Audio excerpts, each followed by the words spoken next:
Hello sweet family, তোমরা সবাই কেমন আছো? আশা করছি সবাই খুব ভালো আছো আর আমিও অনেকটা ভালো আছি। তো চলো তোমাদের সকলকে আমার চ্যানেলে স্বাগত জানিয়ে আজকে একটা নতুন ব্লগ স্টার্ট করা যাক। তো আজকের ব্লগটা হচ্ছে মাম্মামের অন্নপ্রাশনের পার্ট 2। এর আগে পার্ট 1 তো তোমরা দেখেছো, যারা দেখোনি আমি তাদের জন্য আই বাটনে ভিডিওটা দিয়ে দেবো, চাইলে দেখে নিও। তো তোমরা দেখেছো যে মাম্মামের অন্নপ্রাশনের দিন সকাল থেকে বিকেল পর্যন্ত ওর গায়ে হলুদ পর্যন্ত আমরা কি করেছি সেগুলো। আর আজকের ব্লগে আমি শেয়ার করব গায়ে হলুদ থেকে পরের পার্টটুকু, মানে মাম্মামের খাওয়া দাওয়া, সেই সঙ্গে আমাদের রাত্রিবেলার অনুষ্ঠান, এগুলোই। তো এইদিকে দেখো, মাম্মামের গায়ে হলুদ হয়ে যাওয়ার পর ওর মানি, মিমি আর মাসিমণি মিলে ও সমস্ত খাবার দাবারগুলো এখানে গুছিয়ে দিয়েছে। তবে এখানে একটু ভুল হয়ে গেছে, আমরা আরও কিছু খাবার এখানে দেওয়ার জন্য ঘরে রেডি করে রেখেছিলাম, তবে তাড়াহুড়োতে না সেই খাবারগুলো এখানে দিতেই আমরা ভুলে গেছি। আর পরে এই ব্যাপারটা নিয়ে আমাদের এত মন খারাপ হচ্ছিল কি বলবো, কিন্তু মন খারাপ করে আর কিছু করার নেই, কারণ যতই মন খারাপ করি এই টাইমটা তো আর ফিরে আসবে না, আর আমরা সেই জিনিসটা ঠিকও করতে পারবো না। কিন্তু খাবারগুলো দিলে খুব ভালো হতো, তবে কি করব, ভুলে গেছি। যাই হোক, খাবারগুলো তো গোছানো হয়েছে, এখন মাম্মামকে খাওয়াতে হবে। আর ওকে আজকে খাওয়াবে ওর কোনো একজন মামা। আগেরবার যখন মন্দিরে ওর মুখে প্রসাদ হয়েছিল তখন তো ওকে ওর দাদাই, মানে আমার বাবাই প্রথমবার খাইয়েছিল। তাছাড়া ওর মানি, মিমি, আমি, ওর পাপা, দিদুন সবাই আমরা খাইয়েছিলাম। তবে আজকে অন্নপ্রাশনে ওর কোনো একজন মামা খাওয়াবে। তো এই যে দেখো, আমার পুতুলটাকে আমি লাল টুকটুকে বউ সাজিয়ে নিয়ে চলে এসেছি, লাল টুকটুকে বেনারসি লেহেঙ্গা পরিয়ে নিয়েছি। আর আমরা ওয়েট করছিলাম আমার এক দাদা, মানে আমার জেঠুর ছেলের জন্য। তবে ওদের না আসতে অনেকটা লেট হচ্ছিল, এখনও এসে পৌঁছায়নি। তো মাম্মামকে খাওয়াতেও হবে, কারণ এই অনুষ্ঠানটাও তো সারতে হবে সময়ের মধ্যে। তো আমার ওই দাদা যেহেতু এখনো আসেনি, তাই জন্য এই যে আর এক দাদাকে বসিয়ে দিলাম মাম্মামকে খাওয়ানোর জন্য। এটা হচ্ছে আমার এক মাসির ছেলে, আর এটাও সম্পর্কে মাম্মামের মামাই হয়। তো এদিকে মাম্মামকে তো আগেই লেহেঙ্গাটা পরিয়ে দিয়েছিলাম, আর এখন ওকে গোলাপের মালাটাও পরিয়ে দিলাম, সেই সঙ্গে মাথায় টোপরটাও পরিয়ে দিলাম। তবে মাম্মাম না মালাটা পরে একদমই কমফোর্টেবল ছিল না, ওর ভীষণ অস্বস্তি হচ্ছিল, যেহেতু প্রচুর গরম পড়েছিল।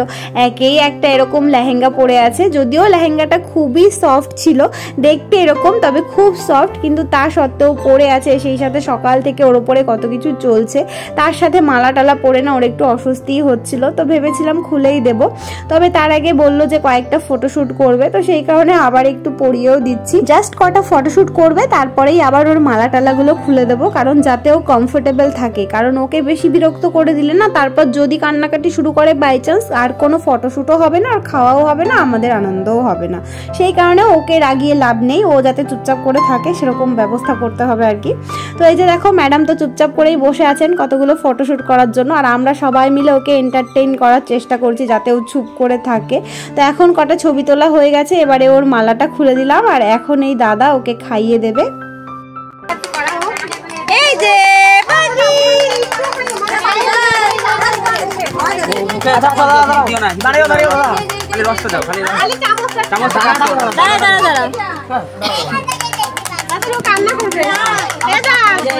তোর জন্য বসে রয়েছে, এখন আসিস না, এখন আসলি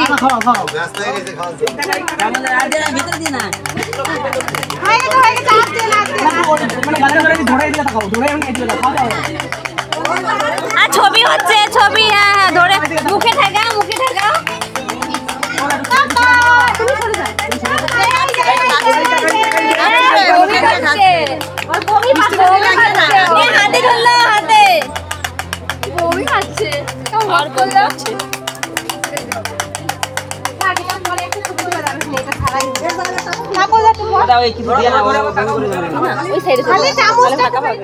এক মামার কাছ থেকে তো মাম্মামের ভাত খাওয়া হলো, আর এখন এই যে আরেক মামা এসে পৌঁছেছে। তো এখন এই মামার থেকেই খাবে, এই দাদার জন্যই এতক্ষণ ধরে আমরা অপেক্ষা করছিলাম। তো ফাইনালি এসেছে, এবার ও মাম্মামকে একটু খাইয়ে দেবে।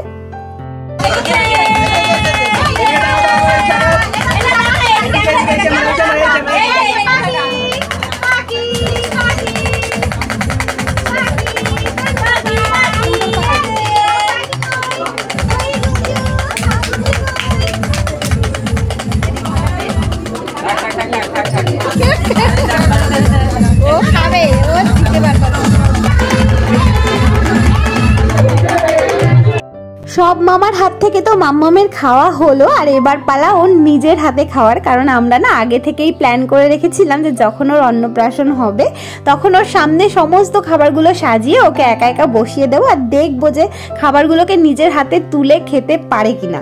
তো সেই কারণেই আর কি ওকে এখানে একা একা বসিয়ে দিয়েছি। সামনে তো খাবারগুলো রয়েছে, আর দেখো ঠিক করে বসানোর আগেই ও নিজে খেতে শুরু করে দিয়েছে আর কি। আর খাবারগুলো হাতের কাছে পেয়ে সেগুলোকে চটকে ওর যে কি আনন্দ হয়েছে সেটা জাস্ট তোমরা পরের ভিডিওটুকু দেখলেই বুঝতে পারবে। দেখো যে ও কতটা আনন্দ করে খাবারগুলো চটকেছে, আর শুধু চটকেছে তাই নয়, নিজে মুখের মধ্যে দিয়ে দিয়ে খেয়েওছে।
এ পটল বাজা ধরে রেখেছে।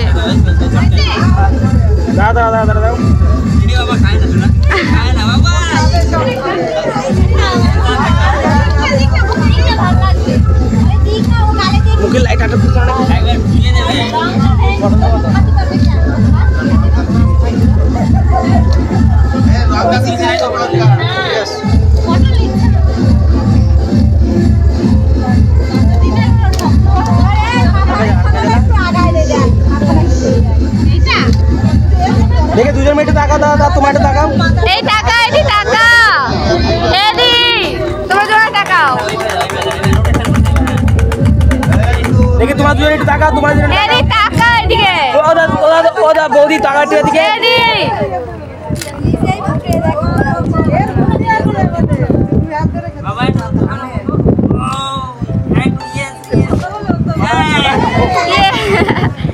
ভয় পাচ্ছে ভয় পাচ্ছে।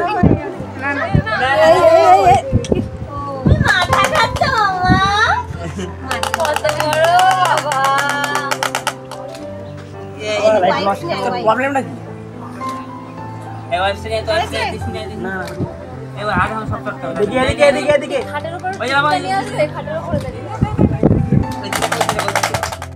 যাক বাবা, অনেক হয়েছে নিজের হাতে চটকে চটকে খাবার খাওয়া, আর খাওয়ার দরকার নেই। এখন আমি ওই জন্য ওর হাত মুখগুলো ভালো করে মুছে পরিষ্কার করে দিচ্ছিলাম, কারণ যেহেতু খাবারগুলো এতক্ষণ চটকেছে আর এই হাতটাই ওর চোখে মুখে লাগাবে, সেই সঙ্গে মুখের ভেতরেও ঢোকাবে, ওই কারণেই পরিষ্কার করে দিচ্ছিলাম। যদিও ওর খাবারগুলোতে ঝাল একদমই দেওয়া নেই, তা সত্ত্বেও দিয়ে দিলাম ভালো করে পরিষ্কার করে।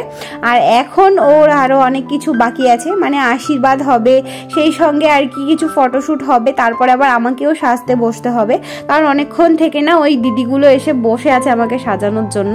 আমি বলেছিলাম 4টের সময় আসার জন্য, কারণ আমি ভেবেছিলাম যে 4টের দিকেই বসে পড়বো সাজতে, কিন্তু না এখনই প্রায় বেজে গেছে 5:30, অলরেডি 1.5 ঘন্টা লেট হয়েই গেছে। ওরা কিন্তু একদম টাইমেই চলে এসেছিল।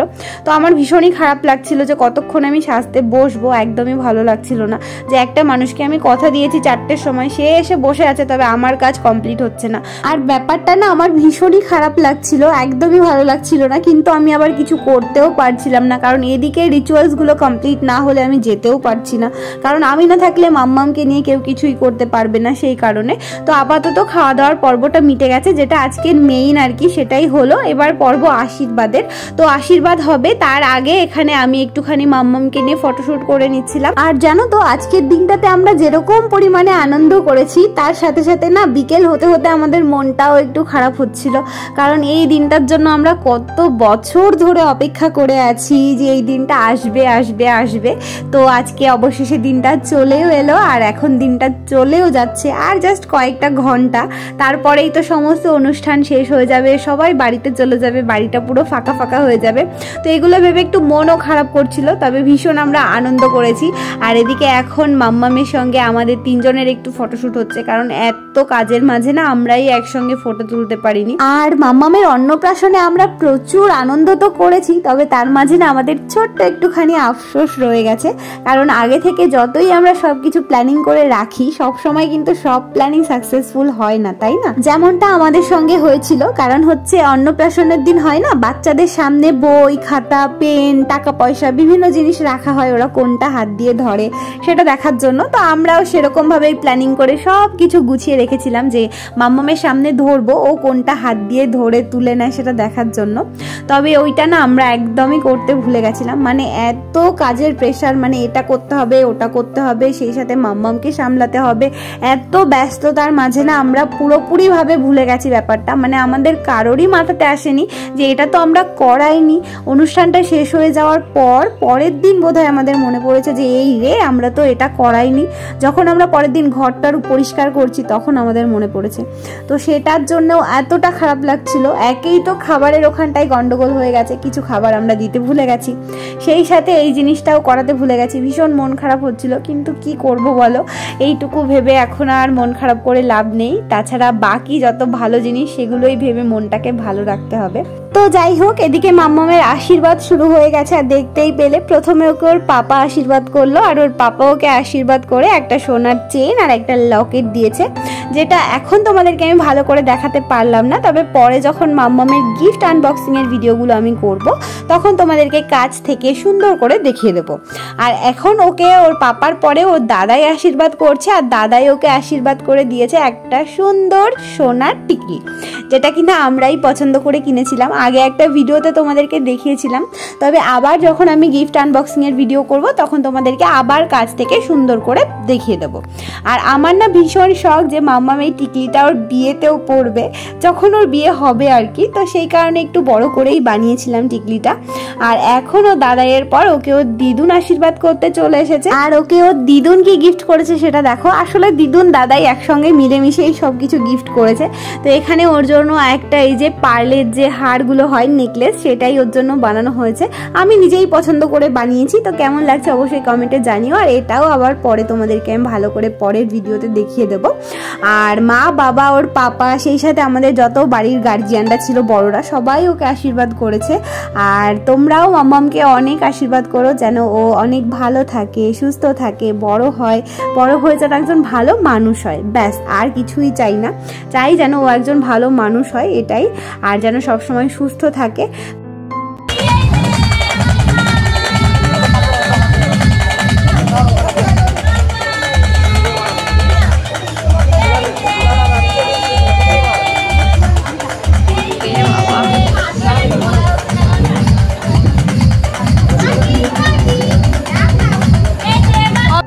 তো আমার এই মিষ্টি ছোট্ট পুতুলটাকে তোমাদের কেমন লাগছে অবশ্যই কিন্তু কমেন্টে জানিও। আমার তো ভীষণই ভালো লাগছিল, এই পুতুলটার থেকে চোখ ফেরাতেই ইচ্ছে করছিল না। যদিও জানি না যে মা হিসেবে আমার এই কথাগুলো বলা উচিত কিনা, ঠিক কিনা, কিন্তু তাও না আমি না বলে থাকতেই পারি না, এত কিউটিপাই লাগে আমার পুচকুটাকে। তো যাই হোক, এখন মাম্মামের সমস্ত রিচুয়ালসগুলো মোটামুটি কমপ্লিট হয়ে গেছে। আর ওকে এখন ওই ঘরে আমি ঘুম পাড়িয়ে দিয়ে এসেছি, মানে আমাদের ঘরে। আর এখন চলে এসেছি আমি দিদি ভাইয়ের ঘরে। এখানেই বসেছি সাজতে, কারণ আমার ঘরে না প্রচুর লোকজন, সবাই রেডি হচ্ছে বাকিরা।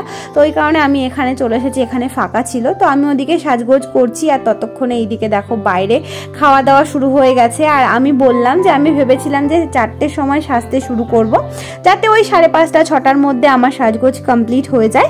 আর তারপরে তো সমস্ত গেস্টরা আসবে, যাতে সবার সঙ্গে আমার দেখাও হবে।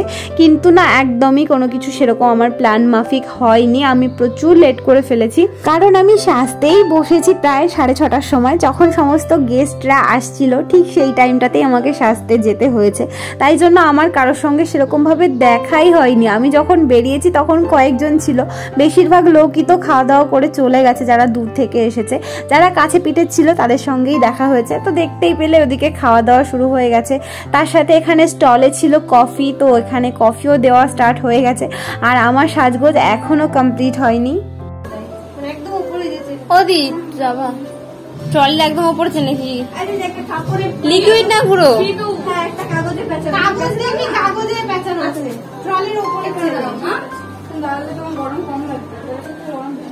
টাকা একটু ভালো লাগবে।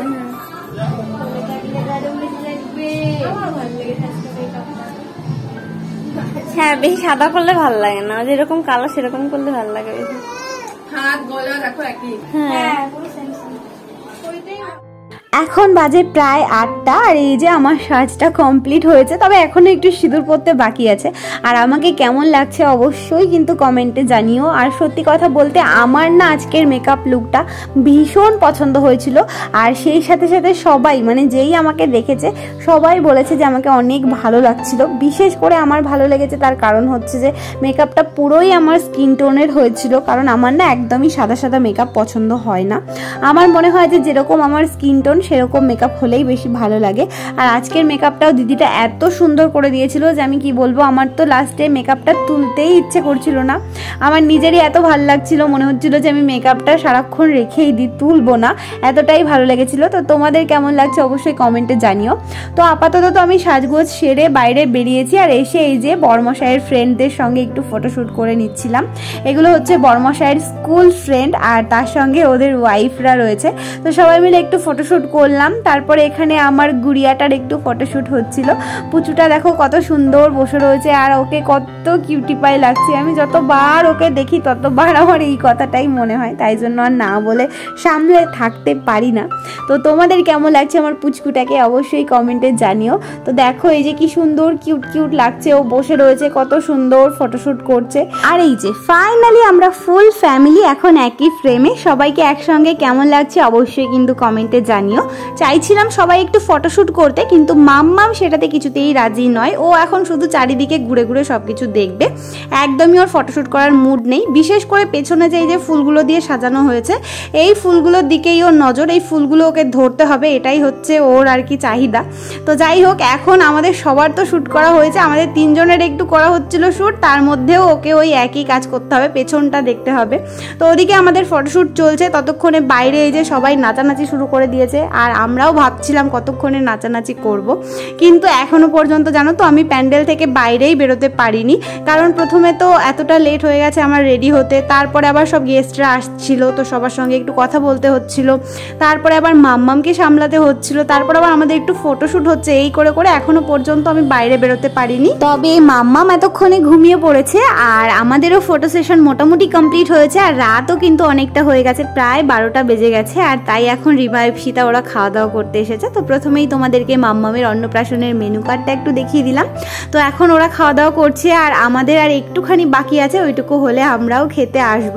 তো কি কি ছিল খাবারের মেনুতে তোমরা তো মেনু কার্ডের দেখেই নিয়েছো, তাও আর একবার বলে দিই। ছিল লেবু, সেই সঙ্গে সাদা ভাত, আলুর চিপস, তার সঙ্গে ছিল মুড়ি ঘন্ট, ডাল, তার সঙ্গে ছিল এঁচড় চিংড়ি, তার সঙ্গে দই কাতলা, স্যালাড, চিকেন কষা, সেই সঙ্গে চাটনি, পাঁপড়, মিষ্টি, আর ছিল আইসক্রিম। আর সেই সাথে হজমোলাটাও ছিল, তবে সেটা তোমাদেরকে দেখাতে পারিনি। আর ওদের খাওয়ার শেষে এখন বেজে গেছে প্রায় 12:30, আর আমরা এখন খাওয়া দাওয়া করতে বসেছি সবার শেষে। আর খাওয়া দাওয়ার শেষে আমরা কিন্তু প্রচুর নাচ করেছি। আর আজকের ভিডিওটা তোমাদের কেমন লাগলো অবশ্যই কিন্তু কমেন্টে জানিও। আমরা তো ভীষণ আনন্দ করেছি, আর তোমাদের ভিডিওগুলো কেমন লেগেছে সেটা কিন্তু জানাতে একদমই ভুলবে না। তো চলো আমরা কেমন নাচ করেছি সেটাই তোমাদের সঙ্গে একটু শেয়ার করেছি, চলো ভিডিওটা দেখতে থাকো।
ফাইনালি সব অনুষ্ঠান মিটেছে, খাওয়া দাওয়া সেরে আমরা প্রচুর ডান্স করেছি। এই যে সবার এখন অবস্থা খারাপ, টায়ার্ড হয়ে গেছে, ঘেমে টেমে দেখো জামা কাপড় সব ভিজে গেছে।